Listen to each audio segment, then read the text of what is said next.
Hi, this is Taipan for Shanzai.com, and today we're taking a look at the Wpad 7, which is our first Windows-based tablet that we've had our chance to actually review and play around with. We've been playing around with it for the last week or so, and it does provide a lot of differences to the typical tablets that we've been looking at, which are Android-based. If you look at the hardware you see that we've got in front of me, you can see that it's a 10-inch screen size device, but it's the 16:9 aspect ratio as opposed to the 4:3, which the iPad is. So while similar in that size, it's a little bit more long and drawn out in terms of the width and the viewing angle. On the top of the device here, I'm going to just take you through a little bit of a walkthrough as I press the power button to power up the device. We've also got a SIM card slot here for you. The SIM card slot though is just a tease, I have to tell you. It's not there now, but probably will be in future editions, I imagine, if they're keeping it included. On here we've got a small SD card slot for micro SD. I've actually got an SD card in there now as we speak. Now this is a particular button that's got the Windows icon beside it for launching the Windows Start function that you have on the bottom left of your typical Windows PC screen and software. And then we've got a rocker switch which actually controls the brightness of the device. Flipping around a little bit further here, you can see we've also got our power in connection, a USB connection, and an HDMI out port. So that's pretty much it for that side. Flipping around to the bottom of the device, you'll see there's not really much going on there. And finally, on the fourth side of the device, we've actually got earphones, another USB port, and a dedicated Wi-Fi device. Oh, you can hear the device is just booting up now with that familiar Windows sound. So there's a dedicated Wi-Fi on and off switch, which is kind of nice. Coming to the back of the device here, you can see there's a lot of ventilation here along the sides. And also here on this side, on the bottom side, there's some speakers. If you notice from the sound of the Windows starting up, speaker quality is actually pretty good. All in all, it's a pretty solid design. Very, very strong feel for something this big. It's at least as solid feeling as I would say as the iPad. So in that sense, I think the build quality from just the hardware exterior and the unibody design that they've used is actually quite good. Out of the box, you're looking to get a capacitive screen device that you can see here. The power supply, which is in two pieces and looks more like your typical netbook or notebook power supply, a little bit bigger than the ones we've seen with some of the Android devices. And interestingly, an adapter here that fits into the HDMI port. You can see with the HDMI end on here, which converts to VGA, which would seem to make some sense for docking your device. But then, interestingly enough, they've also managed to get an Ethernet port here on the other side of the docking connection. So theoretically, I guess you could plug that into your landline and be surfing away. So that fits just in here on the end of the device. And as I said, actually in our usage, we think this is probably one of the best dockable devices that you can get out there. One of the nice things about all the Windows goodness on the device is that your mouse and your keyboard, as soon as you plug those into the USB, we find there's no driver issues or anything like that. Everything's just good to go.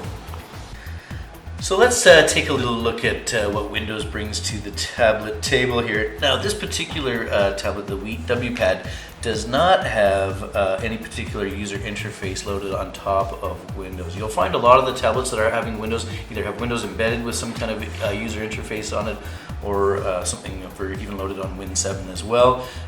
Recently we talked about the Exo PC in a few posts and how they had put a new interface on top of it to make it much more touch friendly. What you're looking at here is a bog standard Windows 7 with the tablet and touch add-on, so that basically it can function and respond to your touch. The capacitive screen does respond well, which is nice, and you're probably catching a lot of fingerprinting glare in the video here, but I have to say the screen is beautiful and quite nice in that sense, and it is also a fingerprint magnet. Up in the top here, there's some indicator lights. One for the power. When you've got it plugged in, there's another one that lets you know that it's charging. And because there is a dedicated Wi-Fi on and off switch, you can see when your Wi-Fi is connected as we've got it. So right now, there's also a 1.3 megapixel camera, which might be hard to see, but that's actually that little pinhole there poking out of the device. Now, for Windows 7 itself, because there's no user interface layer on top of it, there's no apps or anything particular that you'll be looking at that's different or familiar for people using smartphones and other operating systems. There are a few widgets that Microsoft's made available. I'd put the calendar and the weather and the RSS feeds on there, so you get a little bit of that action.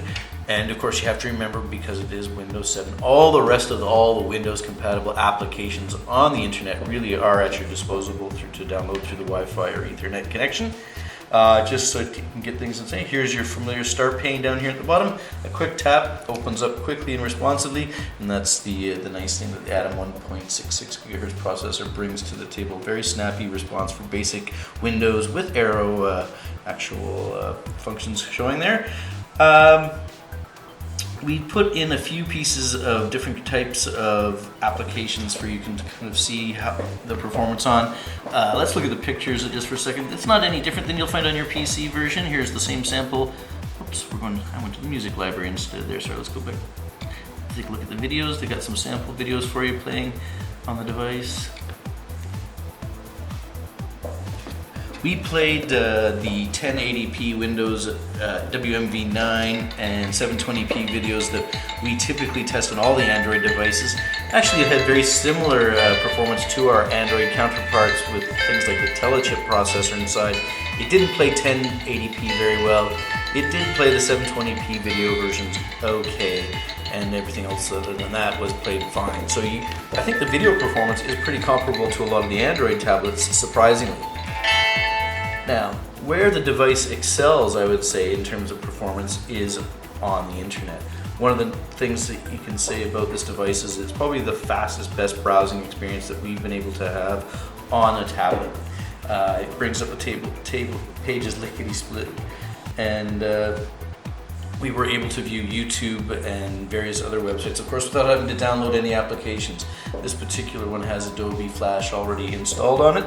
See the button here, similar as you'll find on the iPad, with this interesting little Windows icon on it. In this particular case, it doesn't bring you back home or anything special, but what it does is it opens the start button again for Windows. So they've got two dedicated buttons in hardware for doing that. I'm not really sure what the concept about that was. So the capacitive touchscreen, as I said, operating well, flipping through. Let's see if we can, here's one of our stories. It's got a YouTube video inside of it, so we can show you some YouTube performance on the device. We did a 15 video comparison the other day. As you can see, the web page comes up nice and snappy. Here's the story. And here's the embedded video. Oh, who's that handsome guy? A simple tap of that, and we're off, and we're starting to load YouTube videos. You can see our Wi-Fi signal is kind of cooler, but there you go. Without having to launch any external applications, you're getting your full embedded YouTube performance as you expect. So hiding up in the top left corner of the device with the little tap, you'll see the keyboard begin to poke out. Give it another tap, and there it is. It's resizable, so you can basically get it to fit the way you like it. That's one of the things I really did like about the keyboard. It's a little bit left oriented, so that you kind of have to reach over, if you're doing thumb typing, a little bit further to the left side than you might typically like. But you can move it around the screen to adjust for that, which is nice and handy. And the keys are easily clickable. They've got dedicated .com and certain functions that you'll need depending on which applications you have open for the button. So it's good for that. They've done a decent customization job on that side of things. One of the weaknesses I would say on the device is the touch itself.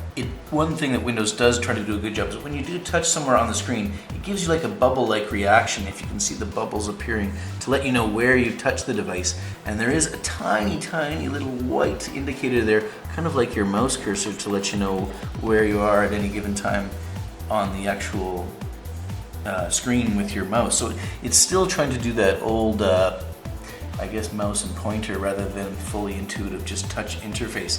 The other thing you'll find is that when you're launching and closing applications, things like closing the application, which is the tiny X on your top right, that you can click on easily with your mouse or your mouse become a little bit more challenging, I find, on the touch screen. Some of those icons and things could be a little bit more predominantly figured or designed bigger for fingertips rather than either styluses or mouse pads.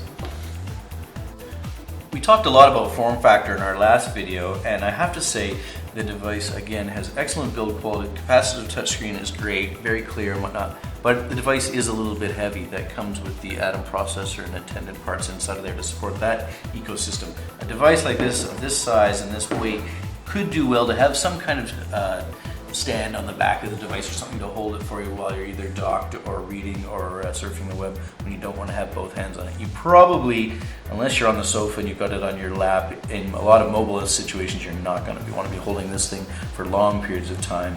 One of the disadvantages of the bigger screen.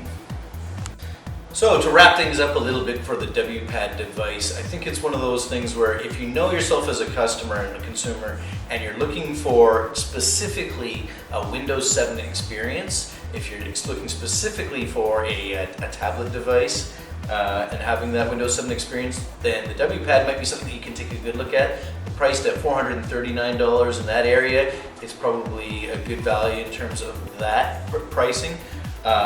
If you're not looking for any of the bells and whistles that some of the OEMs might have thrown on top of a Win7 experience, you'd probably be happy with this device.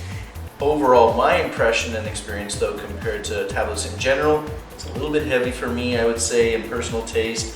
I think, well, the form factor is nice. The 4x3 of the 8-inch that we looked at the device last week is much preferred, and I have to say, the weight is just a bit heavy. I don't think I would be carrying that around too much with me.